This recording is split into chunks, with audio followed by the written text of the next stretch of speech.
because today a group of policy makers, scholars, and consultants in governance joined this session as panelists to discuss this delicate issue following the principles of inclusivity, transparency, independence, collaboration, human rights, gender equality, and women's empowerment. I dare to say that this is a panel with the lowest average age and high representation of women and oriented to Latin America and Asia. For the delicate topic to oversight public expenditures during the pandemic, we need diversity. This is why, because there is no a one-size-fits-all solution.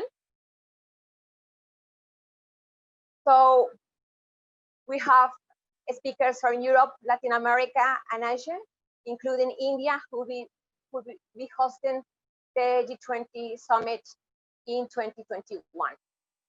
But first of all, I want to introduce Alejandro Barón from Spain, who's currently studying a PhD at Johns Hopkins University.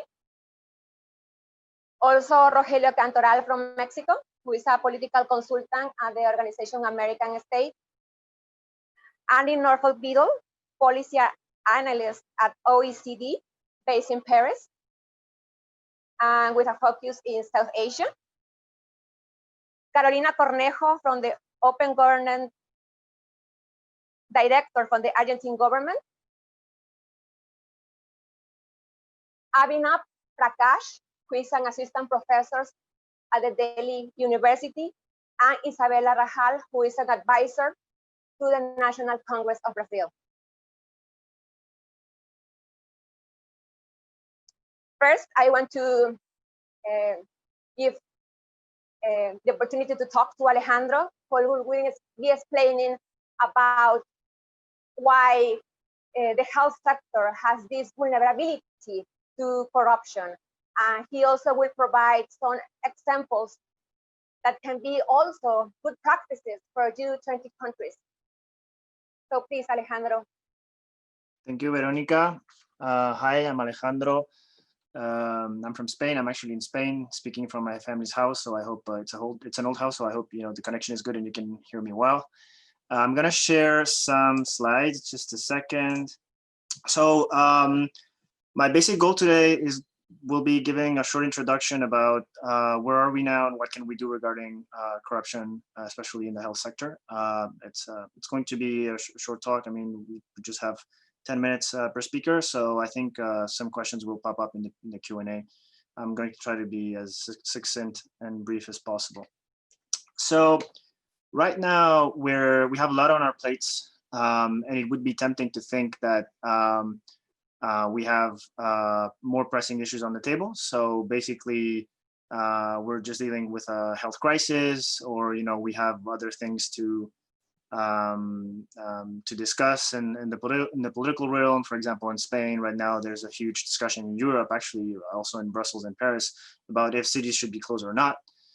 And I have the impression, and I think it's shared in the academic community, especially in corruption issues, that corruption is kind of being relegated to something that you should deal with when everything is over, right? However, the thing is, corruption never stops, and it actually has very deleterious impacts on mainly two aspects. First, on the economies and public finances. So basically, it hinders the efficiency in the use of resources, and it also detracts, deviates resources from their best use. And secondly, it also undercuts legitimacy of the political system, the perceived legitimacy of the political system, both in terms of how the political system operates and what it delivers. I'm also including, public administration and so on, not political system, just politics. And it also undercuts trust between citizens. There's a huge literature on the connection between trust and corruption. These are mutually reinforcing topics, and it's not that corruption leads to trust, or lack of trust leads to corruption, but both things are highly correlated and also cause each other. So I will say that these is important. So if corruption is important in normal times, it is more than so right now. Now, The health sector is under huge pressure. Is it a particularly fragile sector? Does it have some specific things that make it more prone to corruption? Well, most corruption cases actually are in infrastructure, and some of our speakers that come from countries such as Mexico, Brazil, also India, and Spain too, of course, have had huge corruption cases related to infrastructure, but health is also at risk. And there are four main reasons for this. First, the health sector does bulk purchases. Basically, when you have a hospital, you have to buy tables, you have to buy a lot of material, and there has been significant overpricing and also accounting rigging in a number of countries regarding these sort of like very big bulk purchases. Second, you have very specialized material, which is very difficult to track for oversight authorities. So, for example, robots, drugs against cancer, things like that. They're very difficult to price. They're very difficult to track for authorities because usually they're one-off products. They're very special, and some intermediaries might get an extra rent for that. Then some markets, especially in developing countries, are oligopolistic or closed. So you have one actor or more than one actor, which is basically taking advantage of the structure of the market and making extra rents by bribing officials or just setting prices that shouldn't be that high, and so on and so on. And then the fourth is that basically any health sector creates or needs a lot of bureaucracy to function. And in countries where oversight is not that developed, basically any bureaucracy step, and I'm not against bureaucracy at all, I'm a fan of bureaucracy when it works well, but any layer of bureaucracy is a chance of extracting rents due to corruption that shouldn't happen. So this is the health sector, why it is prone to corruption. But from theory to actually what happens, is there really corruption in health? I'm just going to give you two numbers so that you understand the sheer amount of resources that are detracted from corruption that are actually taken away from its best use in the health sector. So first, you have high-level corruption. High-level corruption means that 10 to 25% of health spending is lost due to corruption in the health sector. This means that public contracts basically are allocated in a certain way and not in their best use. So we're talking about billions of dollars here, billions and billions and billions of dollars worldwide. This has been published by The Lancet, which is the first and foremost, I would say the first medical publication in the world. And it's something that health professionals are starting to devote their attention to. The number of resources that are actually detracted from their best use from the start. And then petty corruption. Every citizen, especially in developing countries, feels that, has to pay a bribe, has to do some favors to get basic health. And this number here is pretty stunning. So in Latin America, 1/3 of users that were asked by Transparency International to respond if they had to pay a bribe or another form of compensation to access health or another basic service said yes. So that means that 1/3 of the people are at risk of basically having to pay something to get to a hospital and get care, basic care.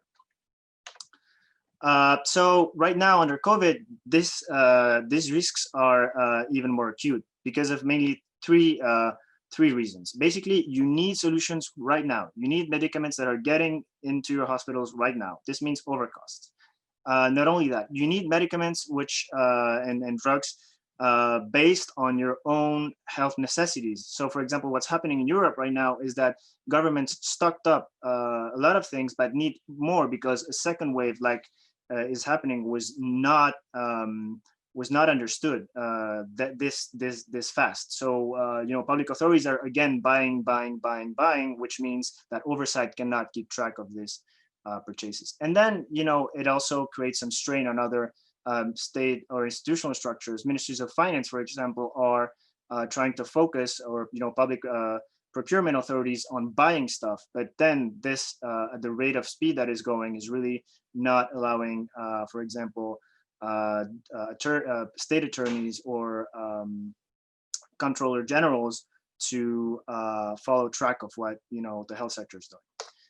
So I'm just going to give you three big umbrella tips to craft effective solutions, and then I'm going to jump into examples because I think these are much more useful, and then we're running out of time. So, this seems pretty standard notions, pretty standard lessons, but actually they're not, because a lot of countries are not applying them right now. So, for example, the first thing I would say that countries need to do is really try to target their oversight and transparency efforts. So not, going through everything that the government is doing, or that subnational institutions are doing, or that private actors that buy stuff or sell stuff to the government are doing, but just try to target where you are not good and where that you have weaknesses. And we're going to see the case of Colombia afterwards. Second, obviously, civil society monitoring. I think this is something that will interest most of our audience. And some countries, such as, for example, Korea and Taiwan, have shown that you can get actually a pretty fast recovery from COVID-19 while including civil society, especially Taiwan, and minimizing corruption risks. And third, this seems pretty stupid, but seeing the Excel gate that's happening right now, it is not that stupid to say that do not trust things that have failed. Do not trust, non-automated systems. Do not try to trust Excels. Do not trust public purchase systems, public procurement systems that are not transparent, and so on and so on. I'm going to talk about 3 cases very, very shortly because I'm almost out of time. The first case is Colombia. I was talking about how the need to, leverage institutions. Colombia did something very, very interesting. The 3 main oversight authorities put together a plan to, really target the gray or, the red areas where corruption was happening. And it's having substantial or stunning results. They have actually been able to uncover a large number of corruption cases, especially in the north of the country. And other countries, I think, should really take stock of that. Secondly, my second case would be how Paraguay has built a module to make all public procurement transparent. And basically all citizens in Paraguay are able to now check sorry, that was my clock. Yeah. I'm just gonna go 1 minute over. All citizens in Paraguay are basically able right now to check what the government is buying, at what prices, and at what rate. So this is great. You can just go into the system, you look what the government is buying, you see if it's like buying, I don't know, painkillers instead of the ICUs, at what price, from who, is it buying it from what country, and so on and so on. It's called Mapa Inversiones. This means investment map. And it's a great module. And how they did it, it was basically zero cost, or almost zero cost. They used a transparency platform that was already up in the country, and they just tweaked it, adding a COVID-19 module. It was basically a very, very cheap intervention.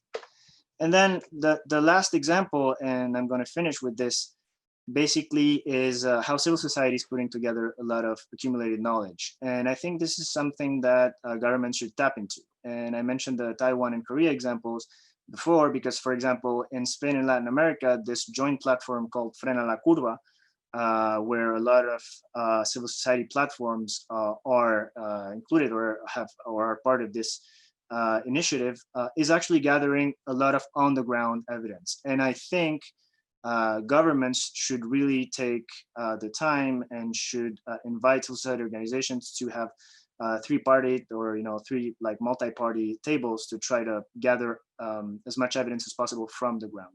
That's how they will know what the situation is, instead of trusting Excels and other measures or other like ways of measuring the pandemic, which can be fallible or complement them. And I think it is something that would really improve the quality of our response to COVID-19, especially regarding transparency and the fight against corruption. And that's it. Okay, thank you, Alejandro, for providing this insight, and also for providing examples of good practices that can be followed by the G20 countries. Now it's time to follow with Rogelio Cantoral, who is a political consultant at the Organization of American States. I want to remark that at this G20 summit, we have a unique opportunity, thanks that this is the first ministerial level meeting on anti-corruption in G20 history. And there's going to be a meeting of G20 anti-corruption ministers, and it's going to be held on October 22. And the co-chair of the anti-corruption group will present his ideas and the ideas of the working group of anti-corruption to the minister. Also, there are some remarks of the colleague Patricia Miranda saying that Latin America is being left behind in the G20 response to the crisis because it's a region with inequalities, and we had already a weak health system.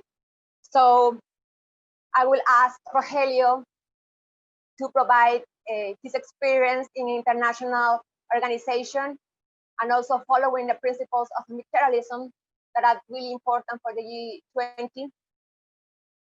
So please, Rogelio, take the stage. Thank you, Veronica, and thank you, Alejandro, for this very good beginning of explaining how the corruption has been affected, or it's been affecting the countries during this beginning of the pandemic and during this past months. As Veronica mentioned, I'm going to talk more about the a political vision about how the pandemic has impacted some countries in specific, and I'm going to talk about the region and how the region has been having a transformation about this political transformation about the democracy and the transitions of the democracy. The American region is one of the most diverse in natural resources and with enormous cultural history heritage in the world. At the same time, this region has a high standards of poverty, inequality, and corruption. The hemisphere has been working in consolidating their political system, adopting democracy as the better way to eradicating problems. The progress in democracy and democratic governance is evident in the Americas. The alteration in power and the renewal of authorities have been carried out many times without interruptions or alterations, regardless of the ideology of the ongoing or the incoming government. Representative democracy in most countries of the hemisphere is alive and well. This is reflected in the regularity of elections in most, if not all, states in the region, and in the smooth alteration in power in a peaceful and democratic way, without disruption or alterations, regardless the ideological sign of the outgoing or incoming authorities. However, democracy cannot be taken for granted. Democracy requires good governance, and good governance in return requires institutions that work. Contemporary forms of democratic backsliding are still present in the region, where situations that erode key principles and practices of democratic systems are still at play. For example, weakening of the systems of the checks and balances, harassments of the opposition leaders, region-wide trend with leaders attempting to perpetuate themselves in power, improper association between money and politics, both in public and private sector.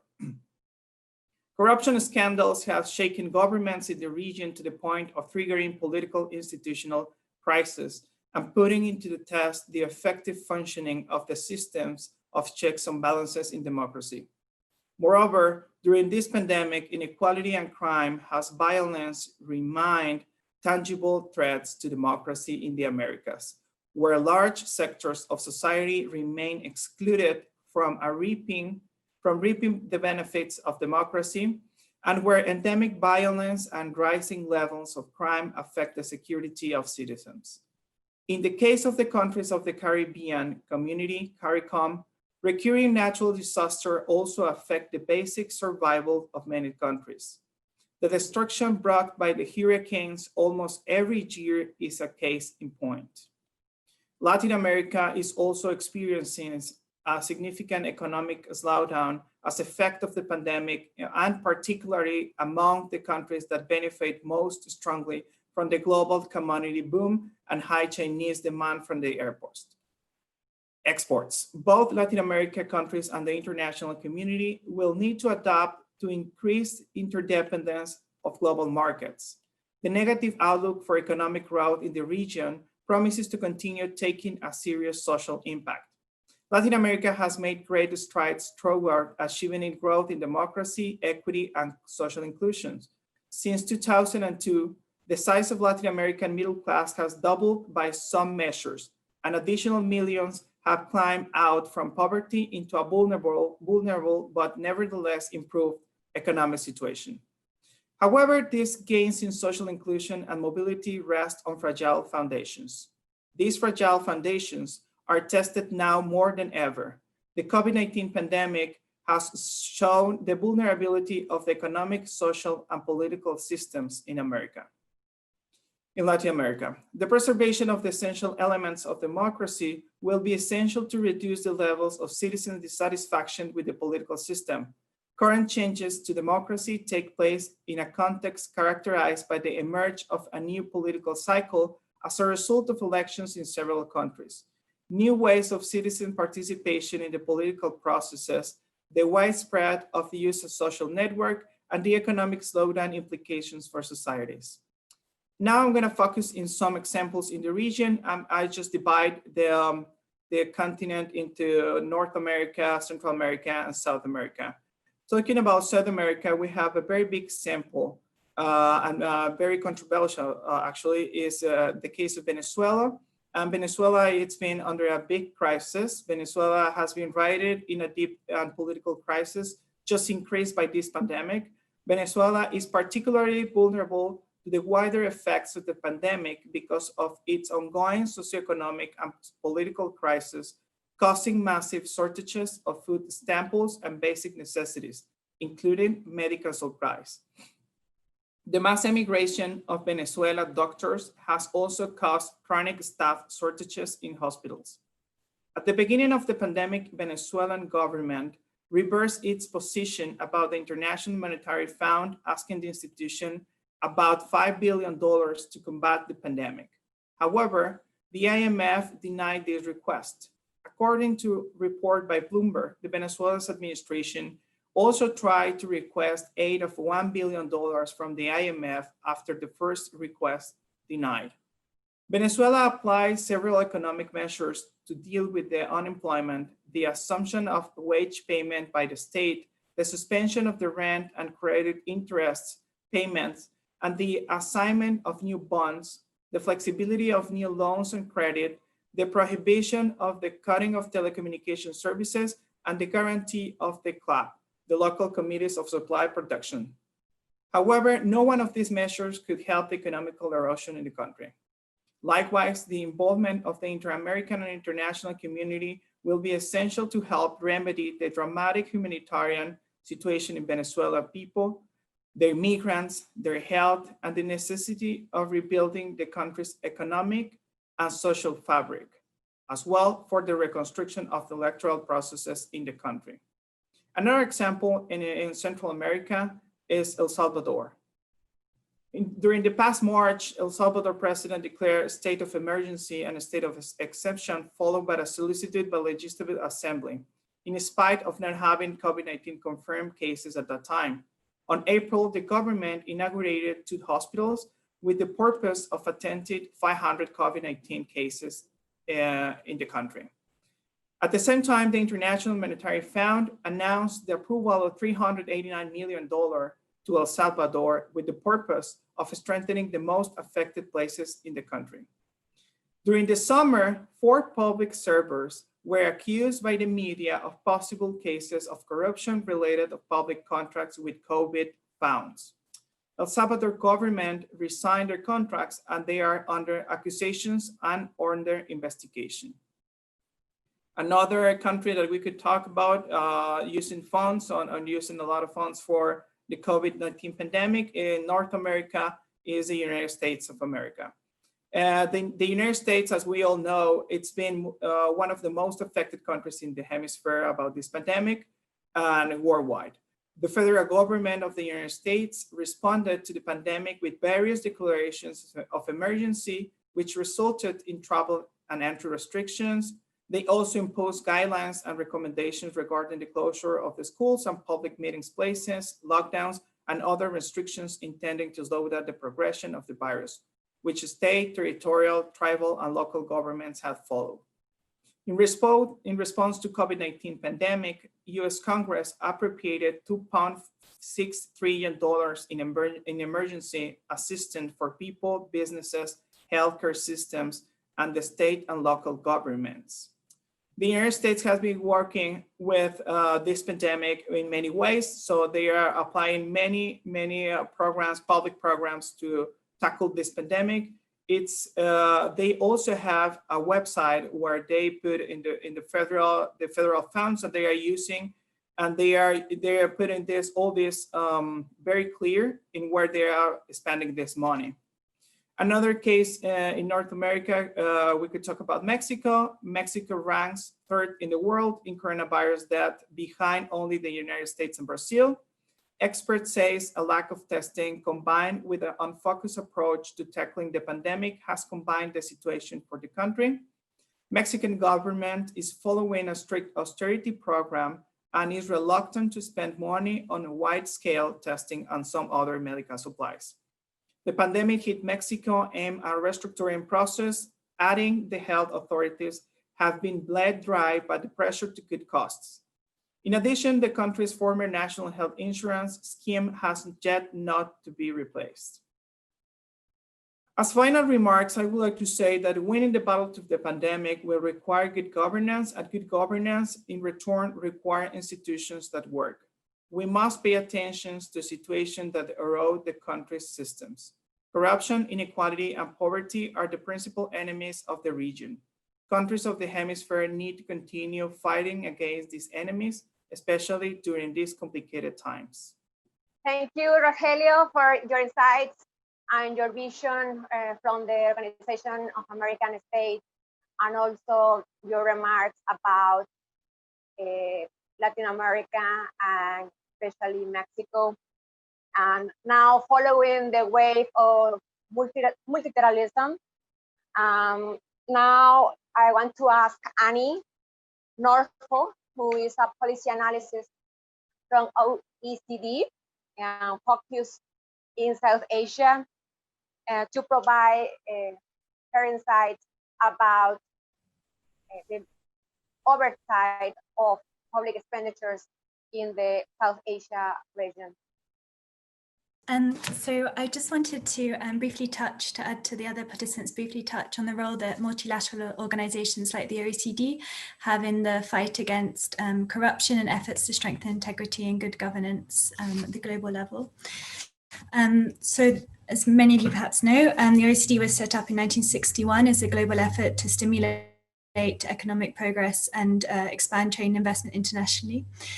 For many years, we've been working on with our members and partner countries to address integrity issues, because we believe that this is essential for maintaining and building open, efficient, and inclusive markets, ensuring that we have trustworthy institutions, and ensuring that we have policies in place to promote economic and social well-being. So in order to do this, we bring our members and partners together to set global standards, to provide tools for implementation and lessons learned, and to help to increase transparency and governance, and provide tools for monitoring, tracking progress, and exerting some degree of peer pressure to strive towards agreed upon principles. We work not only with the public sector in this, but we also work with businesses. Because we know that in our increasingly interconnected and complex world, responsible business conduct and cooperation in reaching development goals will be essential for achieving well-functioning markets and economic and social progress. I'd invite you to look at some of the tools we've developed, some of which are listed on the screen below. And this also includes our Open Government Initiative, which aims to bring more transparency, accountability, and stakeholder participation in public governance. And part of that involves also making sure that government data is widely available and visible. So today I wanted to touch on some of the integrity risks that are emerging in the wake of the COVID-19 pandemic. So you can see some data here. It's just to say that this pandemic is introducing disruptions of almost unprecedented speed, scale and scope. And this is placing immense pressure on our governance institutions and supply chains, whilst also compelling almost unprecedented peacetime state intervention in the economy. So you can see that, for example, in some countries, the amount of government assistance is or fiscal support is going up to almost 30% of GDP or more. Which brings with it significant risks of collusion, graft, bribery, but also general bad governance, which can have exert effects over a much longer term. So I wanted to mention briefly today some of the work that's being done in the area of public procurement, and then in monitoring some of these huge economic stimulus packages that are being rolled out, just as 2 examples. So first, to look in the area of public procurement, corruption in public procurement has been a concern for many years, and the OECD's principles for integrity in public procurement attempt to tackle some of these risks. It's an area of counts for a very large share of GDP. So I think in OECD countries, public procurement counts for about 13% of GDP, and it's also an area in which corruption risks are very, very prominent. So during the pandemic, we can see that good governance has been confronted by 3 key challenges. The first is the urgency of the measures that are required. So first, the need for governments to procure on an urgent basis very large quantities of medical supplies. The second is that the competitive dynamics of public procurement have been reversed. So rather than having suppliers compete for a small share of small number of government contracts, you now see a very large number of governments all competing for the same products and services from a very small number of suppliers. And finally, the need to continue managing ongoing public contracts amidst disruption. So to look at what the governments are doing to ensure that adequate oversight and competition is maintained during these emergency procurement processes, and also to improve their emergency procurement systems for the future.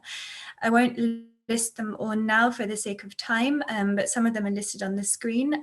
But it's important to note the needs, sort of some key themes. So the first is the need to build in checks and balances, for example, through sunset clauses, for transparency in a paper trail, even when measures need to be rolled out and contracts need to be rolled out very quickly, there's no need to completely forego on all of the kind of integrity precautions. So maintaining and retaining at least basic documentation, attempting full disclosure on how public money is spent, and making sure this is open as possible so it can then be tracked later on and evaluated later on, and also clear communication amongst different arms of government.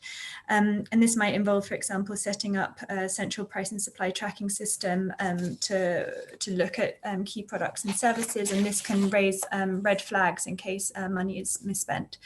2 good examples. 2 kind of good practice examples are from Japan, where the Ministry of Internal Affairs and Communications has issued a set of guidelines on measures to be taken for public procurement by local governments in response to COVID-19. So this makes sure that instructions are very clear, and also it's easy to monitor where the intention of central government is not followed through, is not implemented. And also from the Philippines, where the government Procurement Policy Board and the Department of Management and Budget has created a publicly accessible online portal that allows the public to track how public funds are being spent throughout the pandemic. And then to switch briefly to the economic stimulus packages, we can see similar risks emerging there, that governance disruptions, for example, to kind of the classic work of oversight agencies or law enforcement bodies is being disrupted, and the need to roll out measures very quickly heightens the cost of failure, but also the risks that public funds will not go towards those that most need it, but to connected firms, which could itself create national champions, corporate zombies, or excess capacity, leading to long-term trade disruptions later on.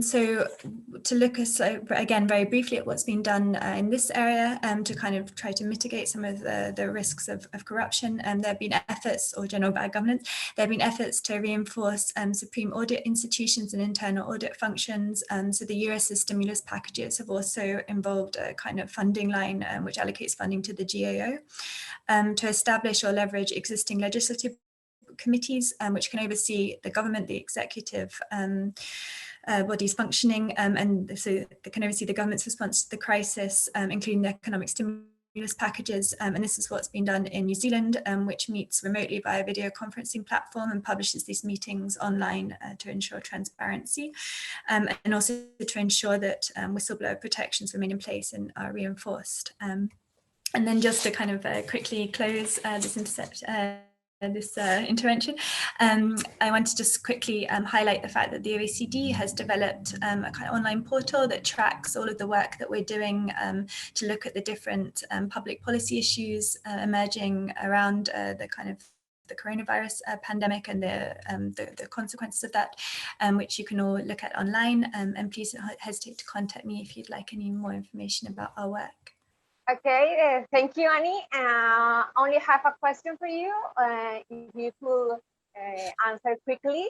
I would like to know how OECD is working with the private sector, because corruption is not only an issue of the government.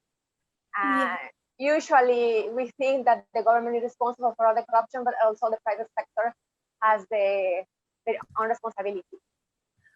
Yeah, so we work a lot with the private sector. So we have the OECD has undertaken quite a big drive over recent years to involve more stakeholders in our work. So that's not only the private sector, but also civil society organizations. So we invite different representatives from these communities to all of our global forums.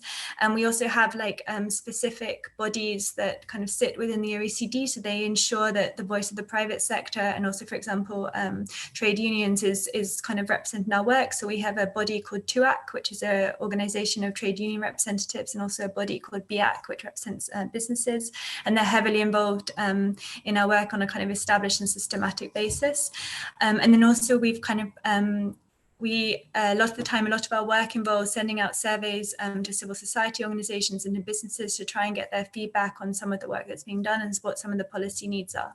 And we also, I think there's also several of our work streams which also kind of invite public comments. So they have a kind of like a form online that different representatives can then raise concerns or issues to the OECD and can learn how to be more involved in our work.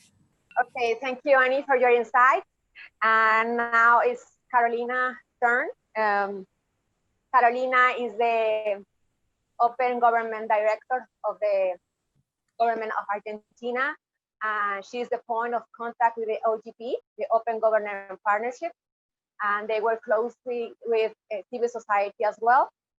And it seems that we have a pandemic, but also we have an infodemic. So I would like to ask Carolina how the open government principles can be a way to fight against the coronavirus crisis, and also to explain the work with the OGP, because I know they launched a campaign about rapid responses and with rapid recovery. So please, Carolina, take the stage. Thanks very much, Veronica, and thanks to my peers. First, I want to I really appreciate the value of these conferences, engaging civil society and having governments brought into the table and to the panels. So this is really the spirit of collaboration and of open government. So that's the spirit also of what I want to share today. As you mentioned, I am Director of Open Government, but I also worked in civil society for 7 years. So it's interesting how to balance expectations and views when bridging the gap between government and civil society. So, you know, Argentina has been co-chair of the Open Government Partnership for the past year. Now, Korea is co-chairing the OGP. But I want to reflect on how commitments taken by our country, by especially Argentina, can guide national decisions, but also connect to the commitments made at the global fora, name it OGP, name it G20. I think that the open government movement and also domestic processes must connect with each other. So this is a two-way process, how to connect the global with the national.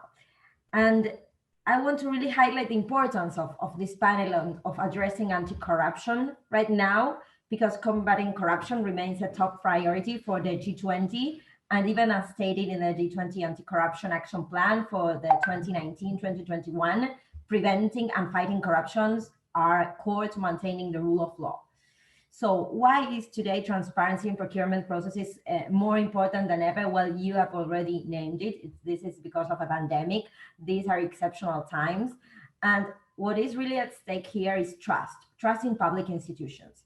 And if we understand open government, transparency, participations as means to try to narrow the gap between in representation between citizens and governments, I think that there is the answer that we should seek to find, especially in times of uncertainty, times of exceptional decisions. So what is really at stake here is how governments respond to the challenge of facing a pandemic, but also trusting how they can deliver really to citizens.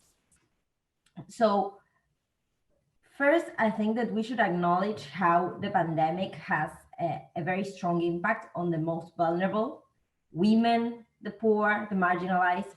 And in fact, a key aim of the G20 Saudi presidency is empowering people, and particularly women and youth. So this is impossible to achieve without confronting corruption and building accountable governments and supporting evidence-based decision making processes with open and public information.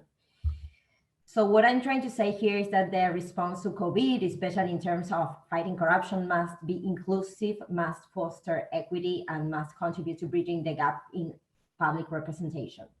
So what I see as a country, as a government, is that COVID has been a galvanizer of different government processes. First, in terms of digitalization, this COVID pandemic has been an accelerator for many countries, especially in Latin America. Rogelio really went through this, through the situation, how has COVID confronted the governments of the region. And what we have seen is like the development and the wide dissemination and implementation of self-testing apps, free circulation permits, digital financial services. COVID has really accelerated digital services to citizens. Maybe, and this is a personal belief, because these apps and these digital processes had a direct impact on how governments delivered to citizens. But then we have the other question. Has COVID been a galvanizer for processes regarding transparency in public procurement? Well, that really is the answer that I'm trying to seek here, because what I see is that in this global fora, we often discuss how, and we really trust that corruption has a direct impact on citizens, but it's really hard to show, hard to tell in public policy and in policy implementation.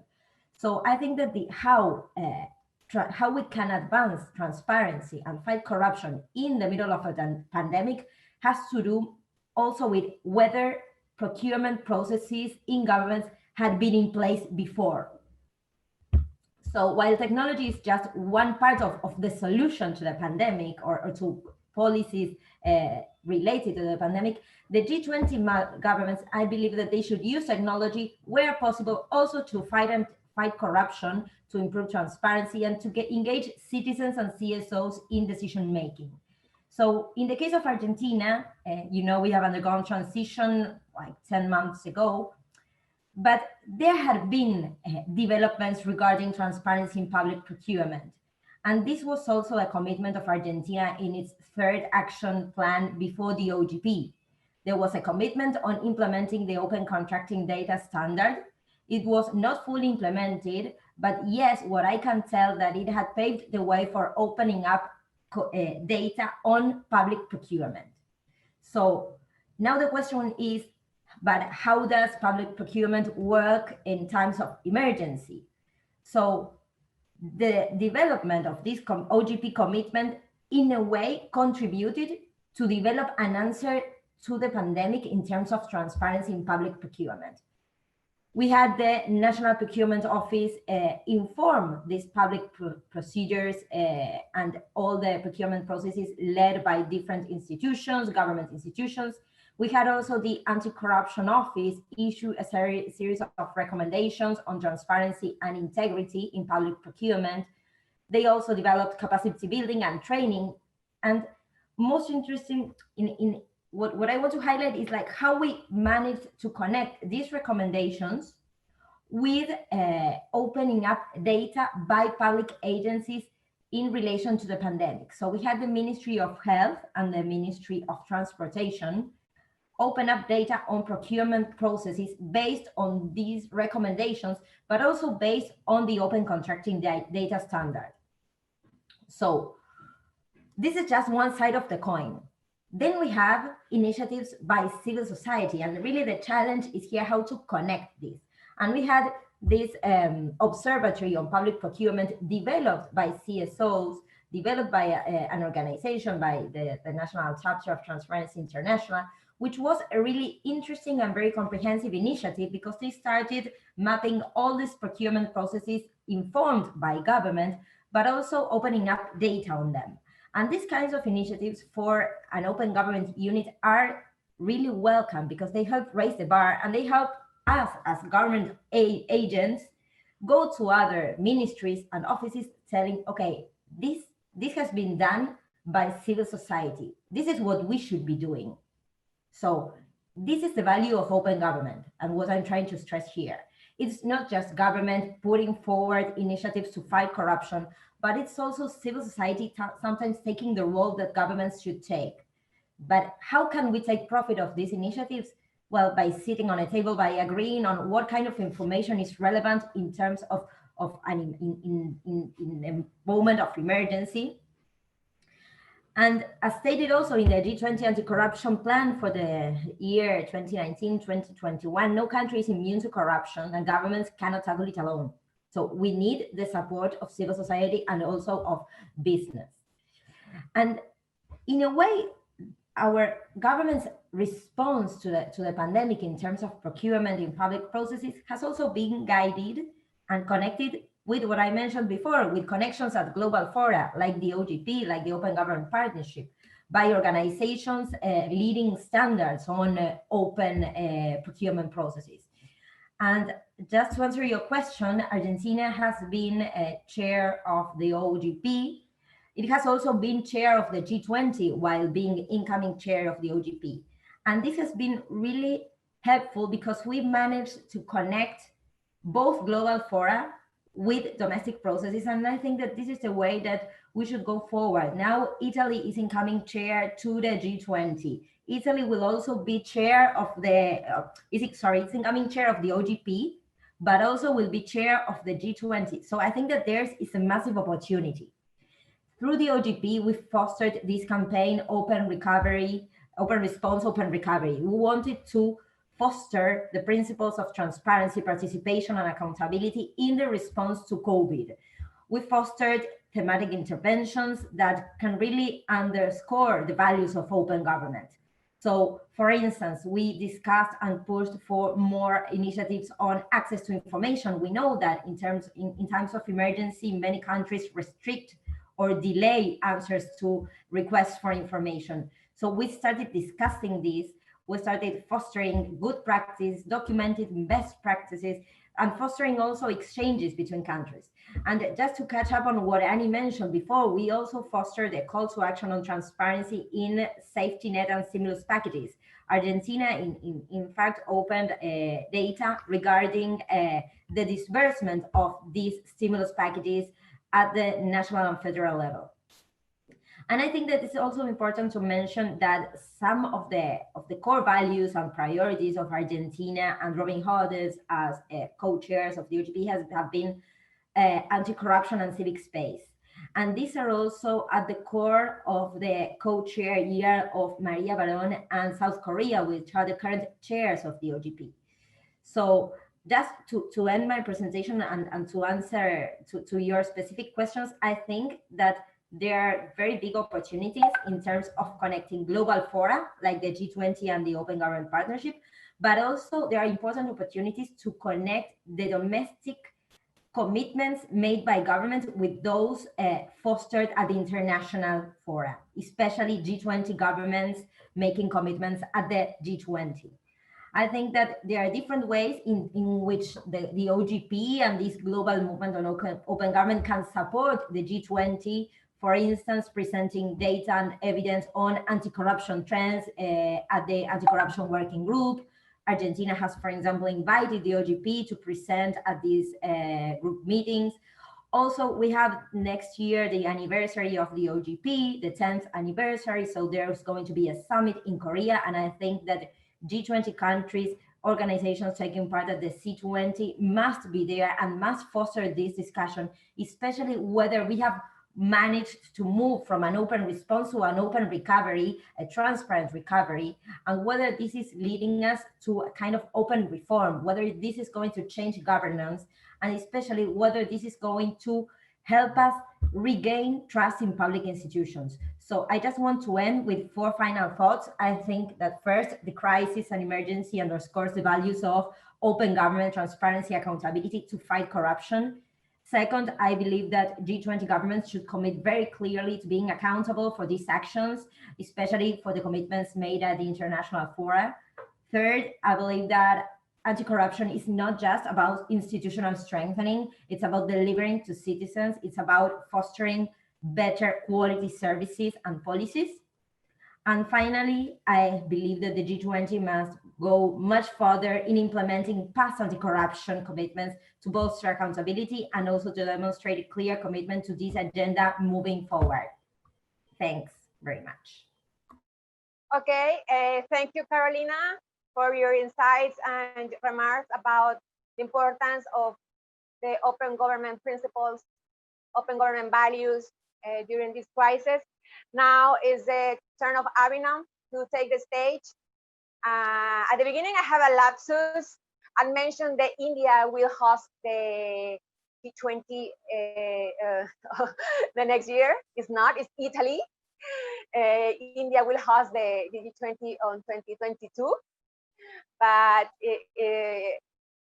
it's important to have India in this panel because India now is facing challenges. You have the largest lockdown in the world. Also, sadly, you have a problem with bribery, and also due that India does not have a robust public health system.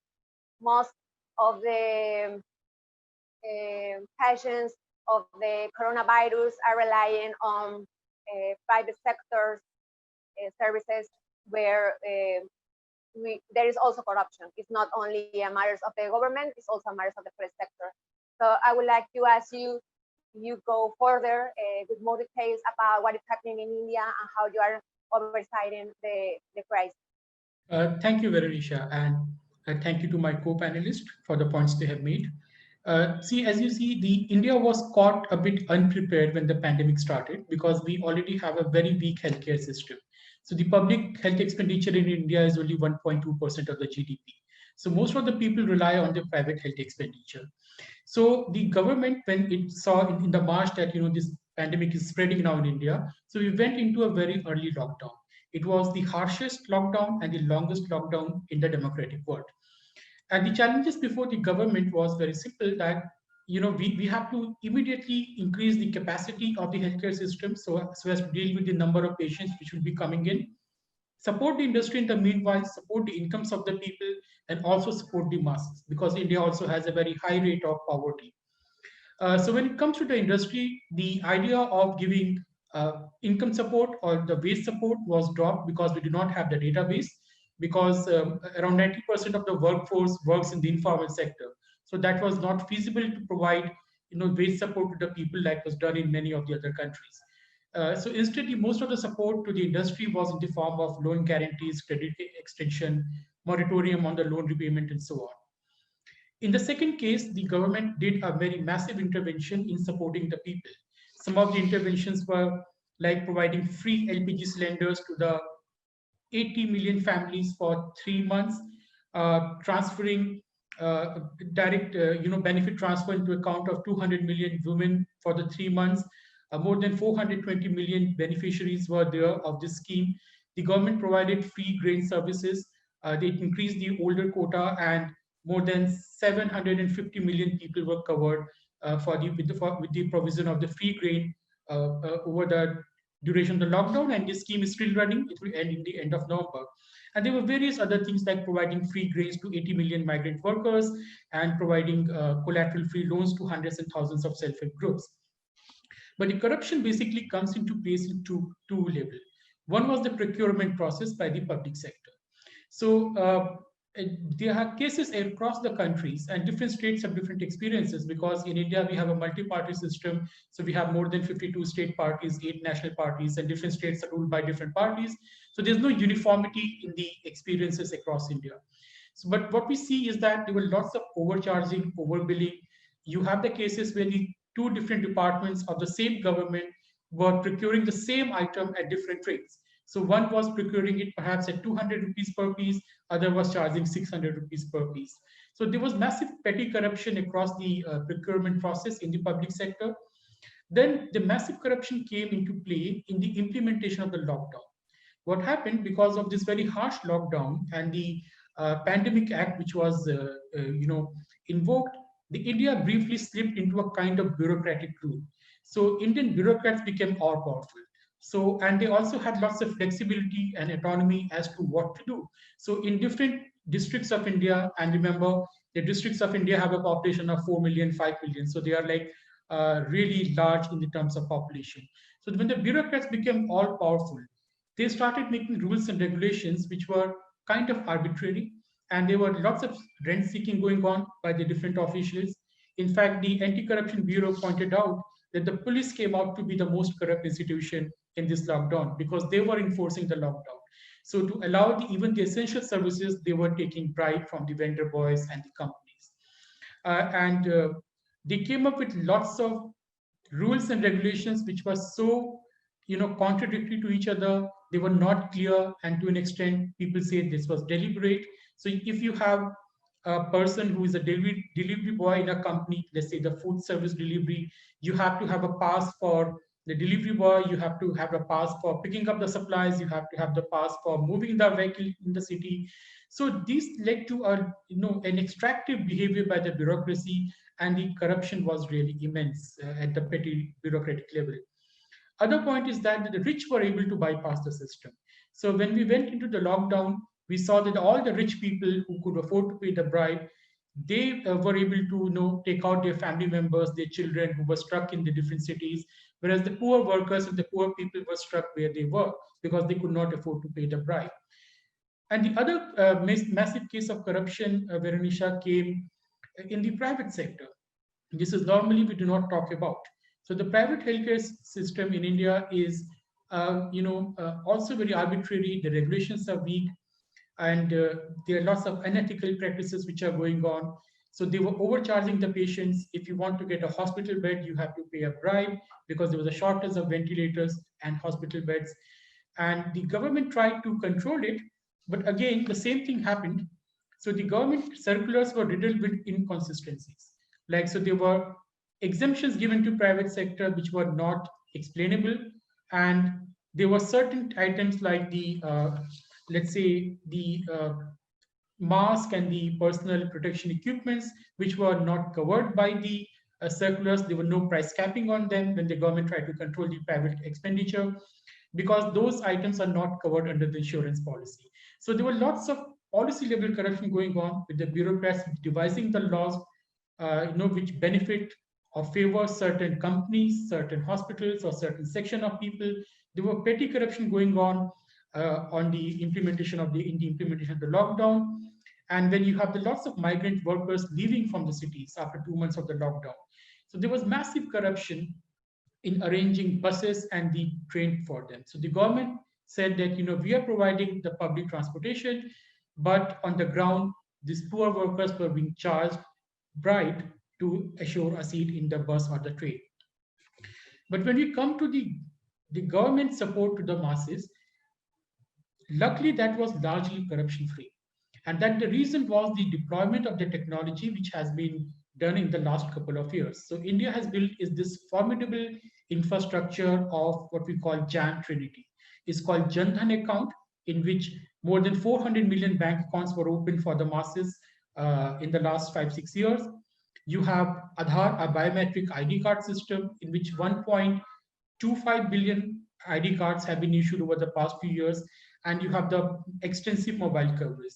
So the government was able to leverage the technology to do direct transfer of the benefit into accounts of the people. So that arbitrariness which the bureaucrats can do was curtailed to a large extent. But the problem was when it comes to the distribution of the food grain, because then you have to rely on the old style public distribution system, and then the local officers are going to play their usual rent-seeking game. Other aspect of the corruption, Veronica, is the differential impact on the differential section of the society. So there were massive corruptions in the running of the quarantine center, as reported by the newspapers. Because remember, we do not have any data as of now, because audit reports are yet to come as to what happened. But going by the anecdotal evidence, by the newspaper reports, the supply of the food grain in the quarantine center was very bad, especially if they were located in the villages or they were located in the communities which are low on the social hierarchy. You see the people who come from the lower caste, there were reports of exclusion. They were not allowed inside the quarantine center, or the other people refused to share the quarantine center with them. In some cases, they were not even provided the benefit by the local officers, because when you rely on the local level government, lots of this caste and ethnic dynamics come into play. So that kind of corruption, I will say, is more of an unethical corruption or political corruption, which should also be considered, because that ensures that different communities suffered differently in the entire process. And what was exposed in this entire pandemic, Veronica, is that the political executive got disempowered, because it's a lockdown. All your politicians are sitting at home and bureaucrats are running the show. So there was no check and balance over the bureaucrats as to what they're doing. And because of the emergency expenditures being released, so there were not even proper checks and balances and how you're procuring the items. So I think it also brought into light the importance of the political leadership and the political executive in the entire system. You cannot rely on a completely technocratic bureaucracy or a technocratic system to ensure that everyone gets, benefit from the government policies. So I think we can look at the corruption. I think my time is up. Under three broad categories: procurement of the public services, implementation of the rules and regulations and the lockdown, and third is the corruption in the private sector, which was also very huge, but which is not always discussed in such discussions on corruption. Thank you. Okay, thank you, Abhinav, for providing your insights about the situation in India. I think there are challenges in India. Thinking about your presidency of the G20 on 2022, maybe you have to address the remains of the crisis relating to fiscalization and also oversight of what happened during the crisis. So I just saw the tracker of the G20 commitments in the part of on corruption and accountability, and I just saw that India has not been compliant in the adoption of anti-bribery conventions. So I would like to know what will happen with this if the Prime Minister Modi is willing to adopt this convention. Why do you think has been a delay in the adoption of this convention? Can you quickly reply to that question? You see, I think the answer would lie more in the political economy, that in India, the corruption is seen as the facilitator, as the enabler of the things. So the point is that we cannot impose first world norms and the transparency norms in India, because it's difficult, first of all, to monitor and implement. And there are lots of concern on the efficacy of the bureaucracy itself. Because we had this Right to Information Act, which is a very good act otherwise. But what has happened in India, if you're a bureaucrat in a district, so the people filing the right to information, using the act will not be the common people. It will be the local, strongmen, local businessmen who want you to do some, show them undue favors. They will be harassing you under the RTI.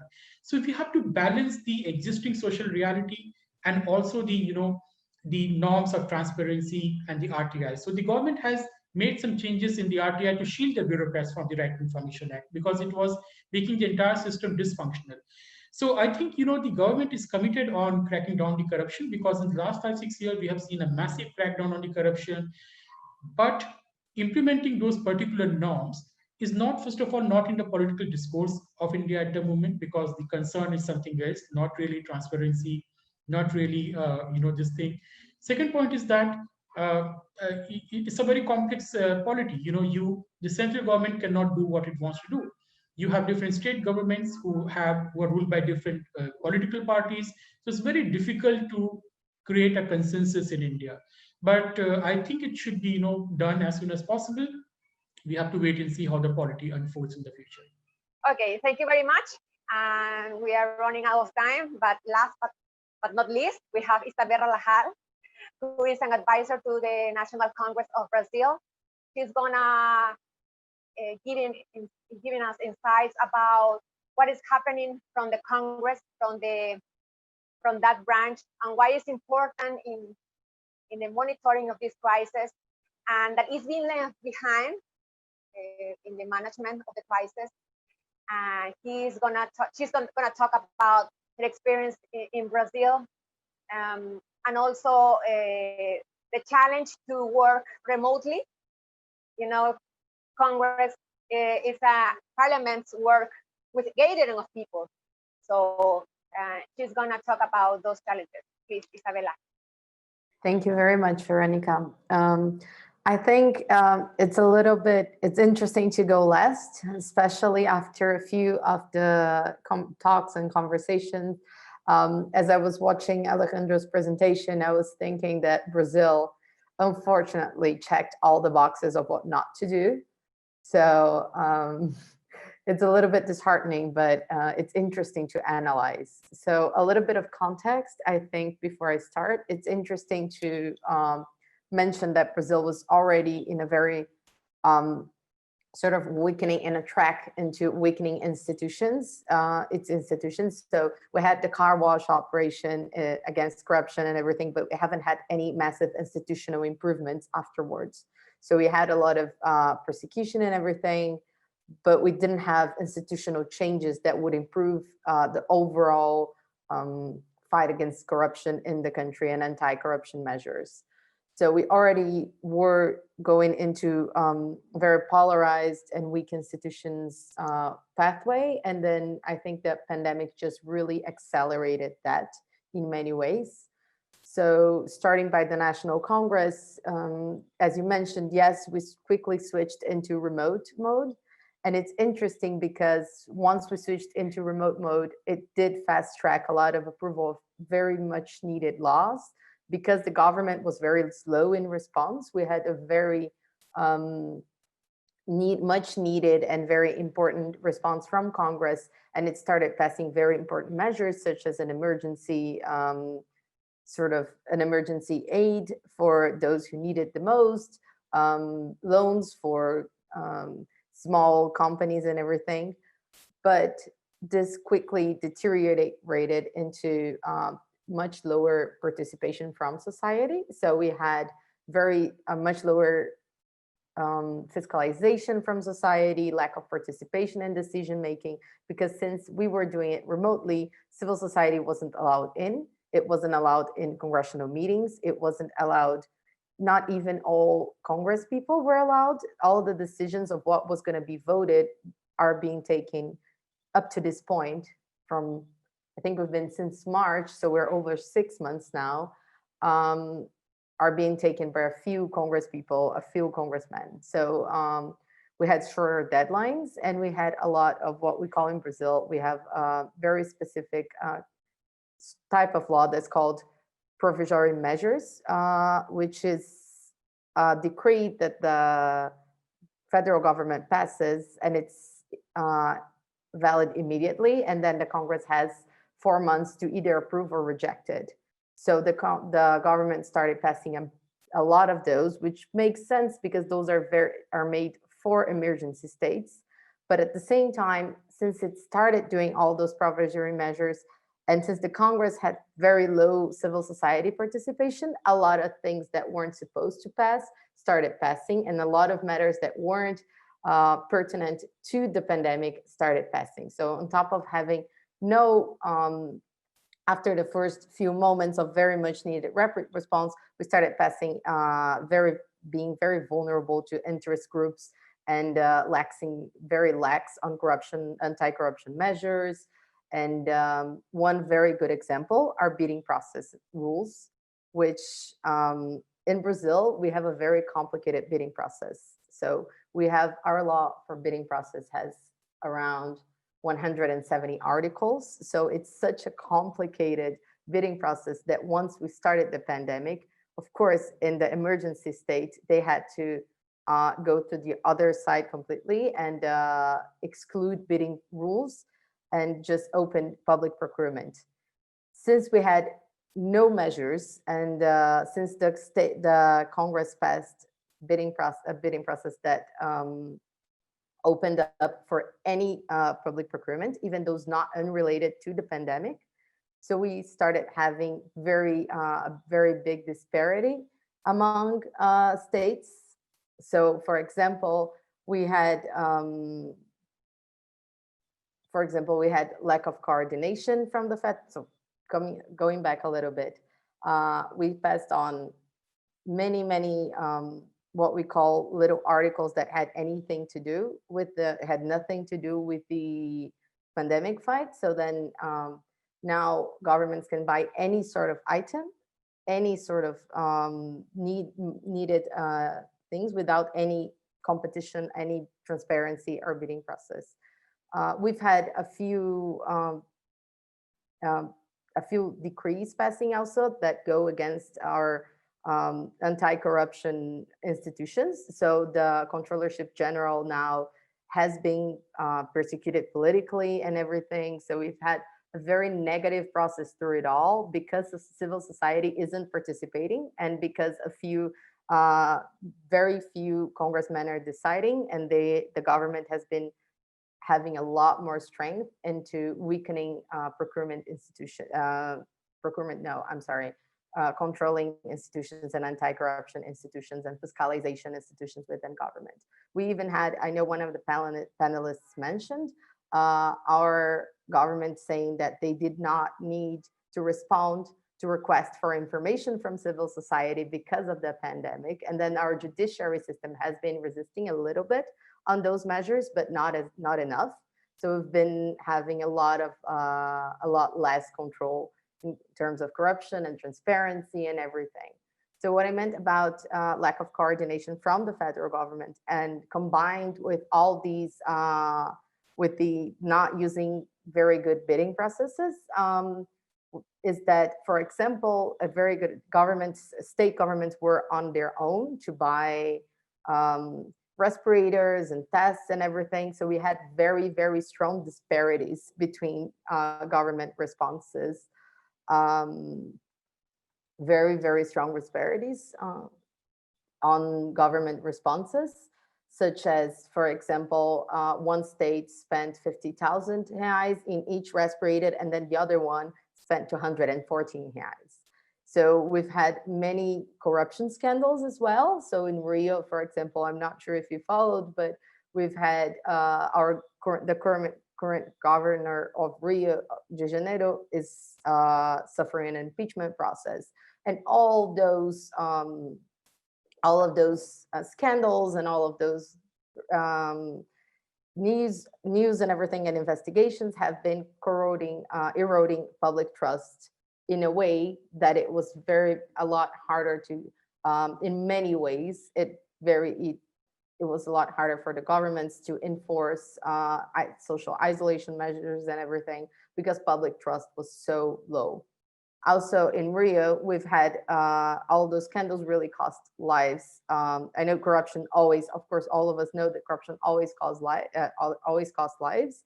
But in Brazil, it has been very, very latent and blatant because in Rio, for example, we've had a shortage of ICU units. So we had a lot of unassisted patients and everything.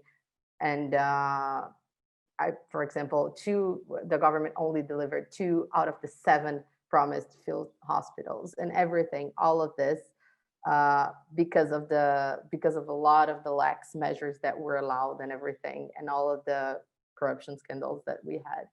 And on top of lack of coordination, we also had another check of what not to do, which is lack of transparency. So in Congress, we tried with the group of congresswomen and congressmen that I work with, we've been trying to pass on corruption and transparency and a law that would obligate government and state governments to release accurate data for COVID-19 levels, but even that wasn't possible. So right now we have different states and different municipalities that will give use different methodology to calculate data for COVID cases. So we're very much in the dark when it comes to whether where each state is in the pandemic and it's on the course of the pandemic.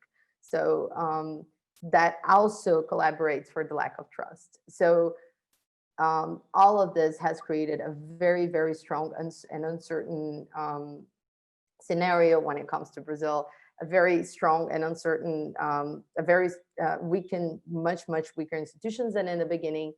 And it has really hampered the country's ability to fight the pandemic. Even the states that have been doing a little bit more of a decent job, they've had a lot of trouble because of the public trust and because of all of the scandals and everything. So we've also so I think in the case of Brazil, what is very clear and it really shows is that how the lack of institutional culture and how weak institutions and weak anti-corruption measures and everything, and they really strengthen, and the pandemic has really accelerates that way. So now in Brazil, just to end my presentation, we've gone all the way to the other side, and Brazil is living the crisis weaker in many aspects. Institutions aren't different. Anti-corruption measures are weaker than ever. We've had a few congressmen saying that they want to remain remotely because it's been very convenient, this sort of lack of participation. So Congress is less responsive than ever. For the popularity, Congress in the views of the population has been lower than ever. Yeah, I think that it's a very good example of how the pandemic we can leave the pandemic much weaker and much institution-wise than we've gone into it. I think that, yeah. Okay, thank you, Isabella, for providing these great insights about an institution that has been left behind, and it's very important to monitor, to oversight, and also to do the fiscalization of the resources of the pandemic. And we are running out of time. We have less than 10 minutes. There are some questions from the public. The first is concerning Venezuela. Why to touch the topic of Venezuela in a G20 panel session? So maybe Rogelio, you would like to take that question. Why is important to talk about Venezuela, even when Venezuela is not part of the G20? Well, the importance of mentioning Venezuela and this platform is more about the implications that Venezuela has in other countries. It's more about to have this more regional vision about how the South America is interconnected and how the implications of one country could spread in other countries. So, and how the multilateralism is very important, especially from the G20 countries, like this forum could help other countries to make contributions, and how the experiences of the other countries could help to provide insights for how is the next step to Venezuela, when Venezuela could get a democratic process and they could get again a democratic country. So this is like the main point of how the importance of to mention Venezuela in this panel. Yeah.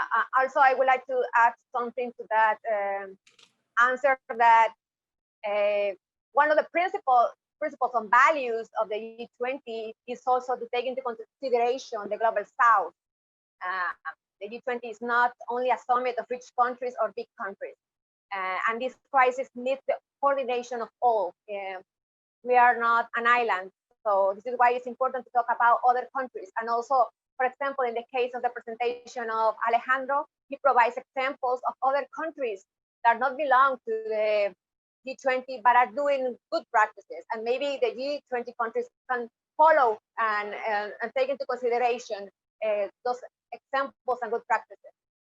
And finally, we have another question about the data. That sometimes it's very difficult for street level citizens to understand data. And so how to make it easy for street level citizens that are not so involved to understand and how to work with big data. I don't know if Carolina, Alejandro would like to take that question. I can also intervene slightly if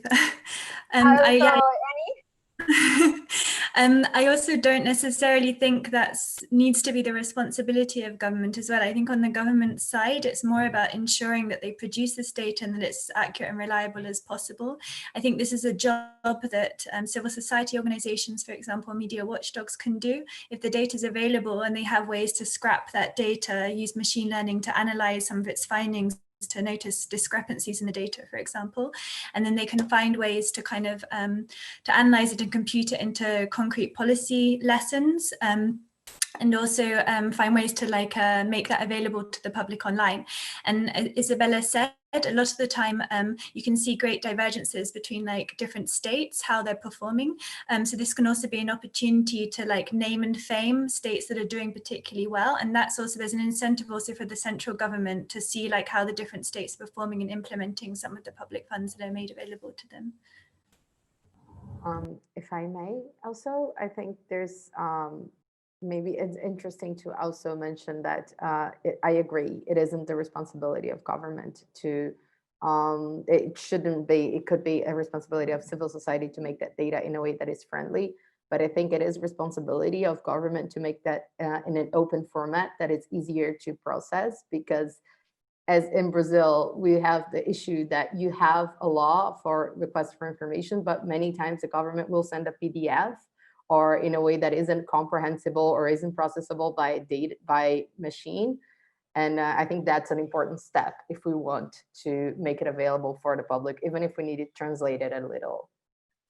Yeah, just to, if I can add a little bit, or maybe, I think Abhinav had his hand before me. No, please go ahead, I'll follow. Okay. No, yeah, I just wanted to complement a little bit what just Annie and Isabella said. I think it is not the responsibility of governments to, make friendly platforms. But if you do have, if you're able to open your data in a friendly format, you're also able to make a friendly website. And these are very cheap things. I mean, there is a huge difference in having civil society building something with government data rather than government data providing it directly, and having citizens, have this kind of legitimacy connection with public authorities. You are actually inverting the idea of monitoring to the idea of building together, and that's, there's a slight difference there, but I think some governments are really starting to understand it. So although it is not a critical thing that governments need to do, I think it's something that requires very little effort if you have a good engineering and are able to provide the data. Yeah, so what India has done over the years is that we have introduced something called social audit. So if you are in the villages, remember we have a large number of people who are not literate or not well educated. So in the villages, if there's a government scheme, so the local officials or the local village council head has to read out the list of the data, that these are the beneficiaries under these schemes, and other people can point out whether these are the eligible people or these are the people who have been excluded. I think that is one way to reach the masses and to make the data understandable, instead of just reading the complex audit reports and different kinds of balance sheets. It can be taken to the public in the form of in the language that they understand. And this is what certain states have done, like writing the data in a simplified form on the walls of the village council buildings. So everyone can see it. There's no need for you to go and ask for the data. It's there on display on the walls itself. I would like to add to what Abhinav mentioned, like he's highlighting the role of audit institutions. And in fact, there's an interesting exercise by the General Controllers of Paraguay when auditing government expenditures and trying to develop it in a friendly way to the citizen, like trying to showcase how money deviations could account for basic services like a school bag, a glass of milk. So that's an interesting way to put it. Still, I think that delivering or bringing like creative ways to showcase the budget to citizens is not just about open data and nor visualizations. It's also about trying to identify who's more interested in getting that data. And I think that in this case, we should also think about thematic approaches, like for instance, I'm sorry, Carolina, to interrupt. This is a wide topic and we can spend days talking about it. I have to close this session. I would like you to provide your social media accounts, Twitter maybe, where the audience, the attendees can also ask further questions to you. It was a pleasure to have you, all of you. I learned a lot about what is happening. We're still learning. And there are many questions that I could not ask. One is about how to implement, but I would like to encourage the public in the chat also to provide ideas of advocacy of how to make these ideas and recommendations to be implemented by the G20 leaders. We had other crises, other health pandemics, Ebola, swine flu, and it seems that we didn't learn so much about what to do, and we're repeating the same mistakes.